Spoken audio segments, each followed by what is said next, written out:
mukhang luto na talaga siya. Tagal-tagal din. Natapos.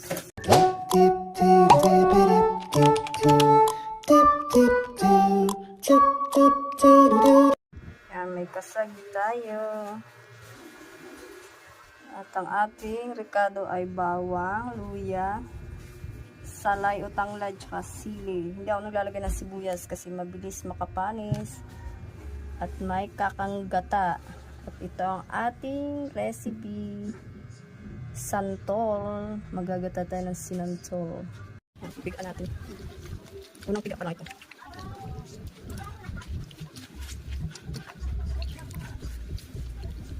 Kailangan pigain para matanggal yung asin. Saka yung asin na ipinamburo.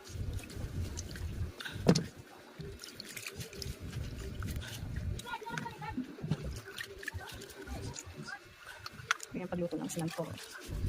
Pangalawang piga na ito. Pangalawang hugas. Pag gusto mo may asin, ito mga sakto ito pangalawang piga. Pag gusto mo naman wala, mga tatlo. Trabaho kasi ito. Mas masarap, maraming gata. Mamantika.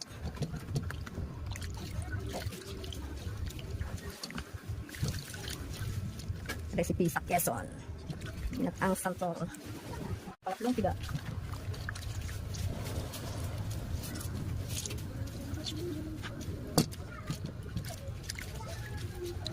Bago ka makakain ay ano na, ubos ng energy mo, kapiga. Lalo ko ang gamitin mo pang gata ay ano,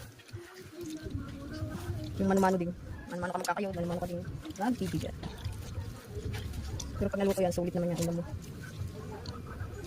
Ganyan kasi ako magluto, ayoko na tinitipid. Yan, papakuluan ko lang to sa unang gata, sa ikalawang gata. Bago ko iyan itimplahan ng kado at saka ng pampalasa at unang gata.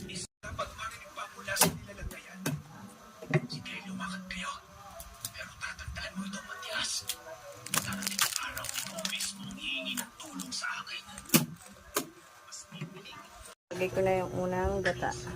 Tulagyan na natin yung ricado. Yan, maraming luya, maraming bawang. Wala yung sibuyas. Mabilis makasira ng pagkain ng sibuyas.